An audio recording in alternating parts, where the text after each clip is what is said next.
travel camera. Well, here we are, not on the lakefront, with my favorite running partner who I also live with. So we are technically socially distancing from everyone else right now. We are about a mile and a half into, I don't know, between 10 and 18 miles, depending on who we're tracking. And Lisa was training for the Me Walk 100K, which she was gonna crush, but that race has been canceled. So now she's gonna do, I think the Tahoe 200. Wait, no? No? Maybe. I don't know. You don't have a race plan yet, do you? No, I haven't figured it out. Okay, I'm gonna go on the other side here. Okay. I'm a terrible enough cameraman, but that hand's definitely shaky. So we don't know what Lisa's training for, but this is the joy of running. Getting out anyway, covering a bunch of miles with no real specific direction and staying away from human beings. Yeah, I guess that's kind of what jogging's all about. That's kind of what we're doing. That little community part. Except for the community part, which for now is really just online. It's a theoretical community. Hey there, welcome back to Training for Leadville. I'm Mark and I'm about 157 days out of the Leadville 100. You might ask, why am I in my kitchen? This isn't a cooking show and it's definitely not going to become one. This is a running show. And I'm training for the Leadville 100 miler that's taking place in August 2020. But the last couple of weeks have been a little bit different, and it's been different for a number of reasons. As we know, it's 2020 in the spring of 2020, and we're all going through a worldwide pandemic right now. And as a result, a lot of us are doing what we're supposed to do in terms of staying home as much as possible, not socializing, socially distancing, put in whatever term you want there, but we're all trying to make sure that we don't catch this virus and that we all don't spread the virus. It's really important that we all do the right things to stay healthy and safe. So with that said, I've been trying to pick up some new habits. I've been trying to create a new normal for myself. I've been talking to some friends who've all been saying that it's been very difficult. They stay at home all day, they work all day, they go to sleep, they wake up, they rinse, repeat, so to speak. And I kind of thought about that, and I've been feeling a little bit better than I think some people. I went through that early bout of having a challenged emotion set and having a little bit of despair early on, and I've been able to shake out of that. And I think it's been because I've been able to create some new habits, and I've been able to create a bit of a new normal for myself. Now, that's today, and that could all change in a week or a month or 3 months or however long it takes us. But for now, I want to share some of the new habits that I've been trying to create, and I've been doing them small bits at a time. When we think about creating habits, a lot of people think I need a complete restart and a complete redo. But most things take small incremental gains to get there. When we started running, we didn't immediately go out and run a 100-miler. When people quit smoking, they had to do it one day at a time.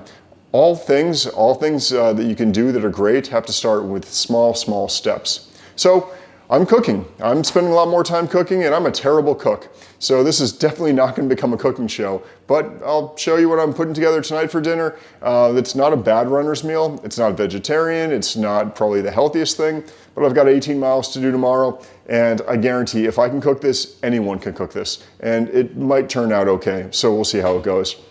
This is going to be a poor man's paella.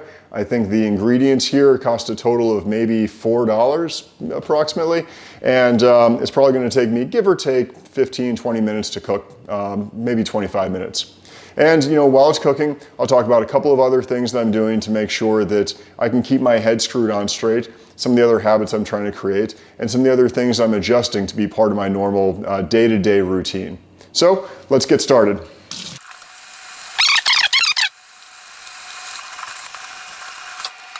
All right, first things first, what do we have for ingredients here? Well, first thing I'm gonna break out is this yellow Spanish-style rice. Second thing I've got, some sort of white beans, great northern beans. Next thing, some canned green beans. So a lot of what we did when we realized we were probably gonna be locked down for a little bit, we got a bunch of canned food. I haven't eaten canned food in years, but it turns out it's actually pretty good. And then the last thing, bacon, because bacon makes everything better. If you're vegan, I get it, use fake bacon, but this stuff is fantastic.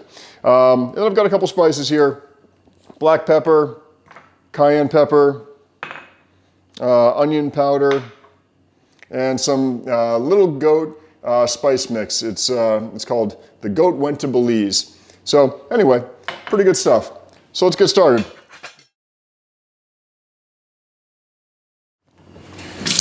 So first step, 2 cups of water. And I'm gonna bring it up to a boil. I will, of course, keep the cover on to boil it. Pretty straightforward. Probably take a couple minutes for that to get ready. And while I'm waiting for that, I'll make sure I've got this hot cast iron skillet toasty and ready to go. Also, I learned the hard way with cast iron, I need this in this thing because it gets so hot, and I'm definitely gonna burn myself here today. Second thing I'm gonna do is gonna start the bacon going. I'm gonna cook this on real low here. I've already warmed up the cast iron skillet. I'm gonna slice the bacon in half. So all the pieces of bacon, just gonna go on here and get them not too crispy. Perfect, bacon's on. You can hear it sizzling. Smells delicious, sounds delicious. I'm probably gonna set the smoke detector off.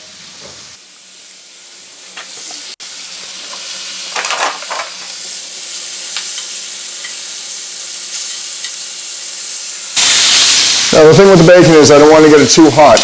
I don't want to get it too crispy right now. I just want it to be nice, even simmering, because it's going to take me a while to get the rice ready. I'm going to end up cooking the rice in the bacon grease, so it's going to taste delicious. Again, not the most healthy thing, but I'm running 18 miles tomorrow. Maybe I'll burn some of that off. Maybe it'll clog a couple arteries, but we'll see how it goes. So basically right now, I've got to wait for the rice to get ready. I'm going to warm up the beans while I'm going through this process, and when the rice and the bacon are both ready, I'll take the bacon out, I'll put the rice in to be able to crisp up a little bit, and I'll put the bacon back in. So I'll be right back.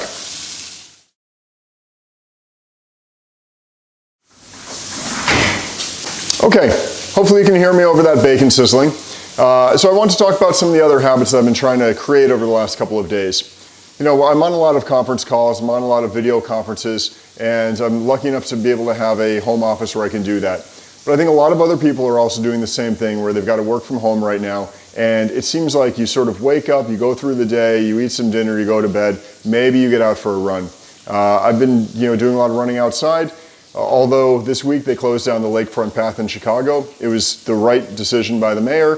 There were so many people that were clogging up the path and so many people going out in large groups that it was definitely going to prolong the time this virus is around. So the mayor made a great decision to make sure that there are less people clogging up in specific areas.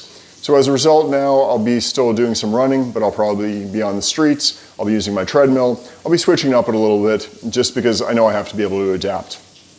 So some of the other things I've started to make sure that I do.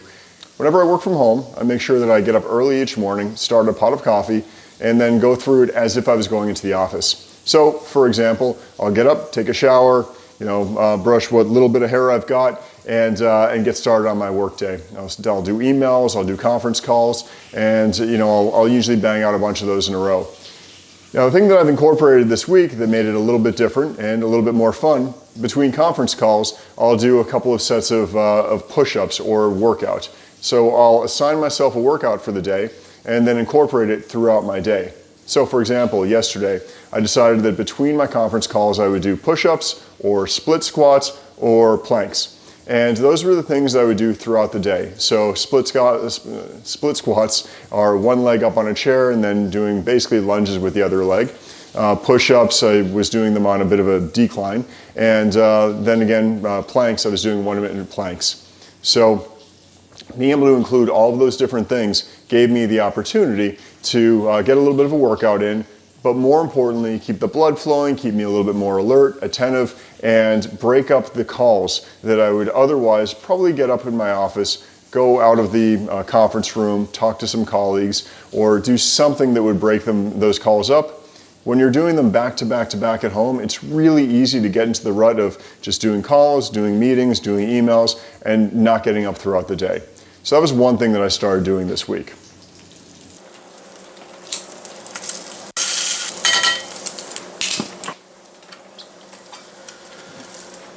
Okay, water's boiling, bacon's cooking, and I'm going to throw the rice right in. Going to give that a little bit of time to cook up. I have to put a little bit of butter in with that or some oil and stir it up, and then we'll be ready to move on. Lockdown. I've also been doing a bit of reading. In a moment I'll share some of the books that I've been able to pick up, maybe some things I'd recommend. And I've listened to a bunch of podcasts. I sort of feel like my father when he used to tell me about Radio Hour, where he and his family would sit there and listen to the radio at different radio shows. It's a great opportunity to spend time doing something other than watching Netflix, other than watching television. When Lisa and I were in Scotland a couple of years ago, we actually did listen to a book on, I guess on Audible, and it was a book called Finding Gobi. It was this great book. It was a really entertaining book about this gentleman who was a runner and an ultra runner. He was running a race through the Gobi Desert, and this little dog decided to follow him for the first couple stages of the race. And after those first couple stages, he asked some people in the camp to take care of the dog each day, and he'd hang out with the dog at night. Anyway, long story short, he goes back to China to try to adopt this dog, and a little chaos ensues. It turned out that family happened to live in Scotland, and they lived in Edinburgh at the time, and they actually used to do running tours throughout Edinburgh. Well, Lisa ended up buying us a running tour when we were in Scotland, and we ran with not Gobi, not the family, but some other people that they had doing these tours. So we sat there every night in Scotland in our interesting accommodations, and because we were moving around the country every single day, and we would listen to this book on Audible, and it was really a lot of fun. We didn't have a video in front of us, we weren't watching TV, we were just sitting quietly and listening to this really good story. There is something about the art of storytelling that's a lost art, and having a good Audible or having a great podcast is something that you really can't take for granted. Anyway, funny story about this. Last year, I was away. I was in France for some business, and I had to get a run-in over the weekend. It was supposed to be Leadville training camp weekend, and I knew I wouldn't be able to get from Paris back home, and then I had to be in Europe the week after again. So what did I do? Well, I decided I was going to go to Chamonix and do some running out there. It's in the French Alps. And I was looking for a person who could take me around and help me find some running in Chamonix, but it's really hard to get a good run guide.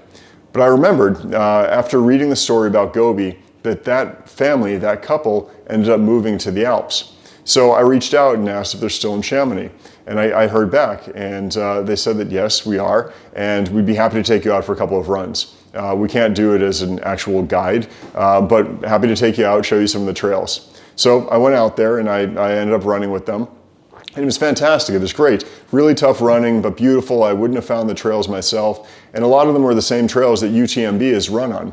Now the second day was a fun surprise because she brought Gobi with her. So I actually got a chance to run with Gobi, and it was just a fun experience. I'll tell you, this dog outran me, there was no question about that. This is a very fit dog. But it's funny that going out, reading a book or listening to a book like that on Audible leads you to doing a running tour in Scotland, leads you to reaching out to a random person that lives in the Alps and doing a couple of days of training with them. And I will say that training absolutely helped me. I learned a lot running with the couple of people that I ran with out there. I learned a lot about footwork. I learned a lot about pacing myself uphill and then taking the downhills. And it absolutely helped me last year in Leadville. So I mentioned a couple of books that I've been reading.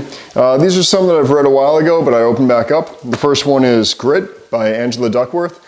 Love this book. It's a great way to think about getting through difficult things and hard things that we have to get through as athletes, as humans, really any time. This is a time that we're dealing with a situation we've never faced in the world before, from the economic factors to the health factors and to the social distancing. Grit is something that we all have within us, and they actually even talk about how to understand your grit score and how you deal with adversity. But grit is one of those things that we have to dig down and find out what we're made of when things get tough.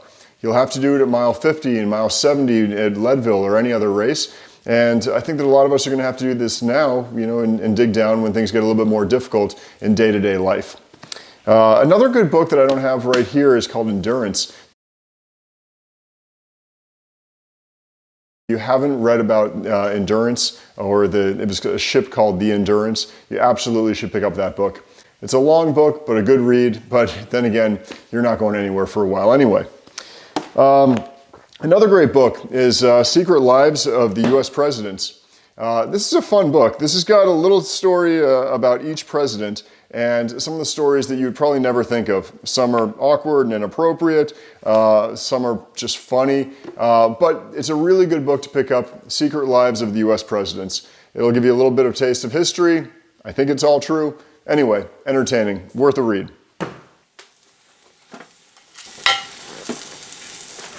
All right, now I'm going to drain the green beans and throw those in as well. Well, one other fun thing. When I'm cooking, it's always fun to have a beer. So I'm going to crack one open right now. And this one is the Unibrow. It's called Megadeth. No, seriously, like the band Megadeth. It's actually really good. It's a Belgian Saison. It's a good beer, and my bottle opener is one that I got at the Boston Marathon a couple of years ago. It was given out by Sam Adams. It's a pretty cool bottle opener. But this is a good beer. I found it the other day, and I'm a big fan of Megadeth. Or at least I was back in the day, so I figure why not? I'll give this a shot. It's funny, I actually even sent a text to a friend of mine from high school, from junior high school even, saying that I found this beer, and he was pretty excited about it, and he wants to go out and find some himself. He was a huge Megadeth fan. We actually went to a concert together in, God, it was probably 1991 or something like that, with Megadeth, Anthrax, Alice in Chains, and Slayer. You can definitely see where this would come from. I actually was trying to grow a mullet at the time, but it didn't grow in very well, unfortunately. But that was a great show. Megadeth put on a great show, and it was definitely one of my fond childhood memories. So I'm glad I can actually revisit it with this beer.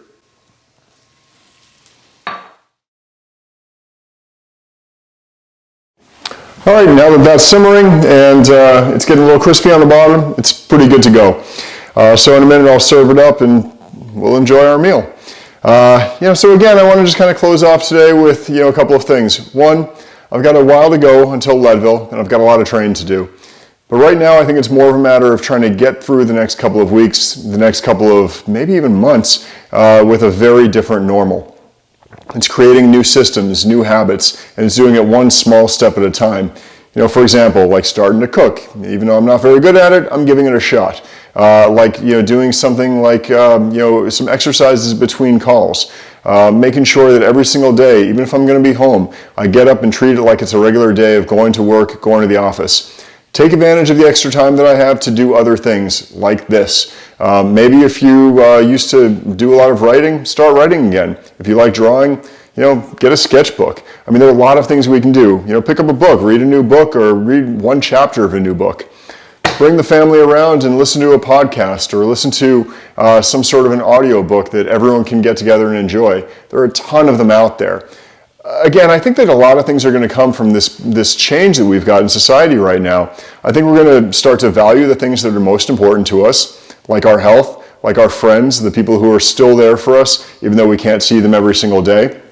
I think we're going to be more adaptable. We're not going to be able to train the way that we were before. We're not going to be able to get up in the mountains as much as we maybe would like to. We're not going to be able to get out on, the lake path like we can here in Chicago as much as we might want to. But we're going to have to adapt, and we're all going to finish those races. We're all going to go out late summer or fall and take on big challenges, and we're going to succeed. We're going to get it done.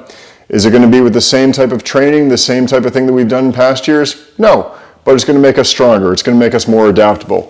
And the big thing is, we're going to be able to show that we've got a lot of this, because training, eating, surviving, all of this is changing a lot. So this is a great time to find out a couple of small habits to change, a couple of small things that we can do differently, and make sure that we can adapt to a very different type of life. So thank you for coming, thank you for watching, thank you for walking through this poor man's paella with me, and maybe pick up a bottle of this beer if you drink. If you don't drink, whatever, find something else. But this is really good. Thanks again. Look forward to seeing you guys in the next episode. Cheers. The best part for last, plating.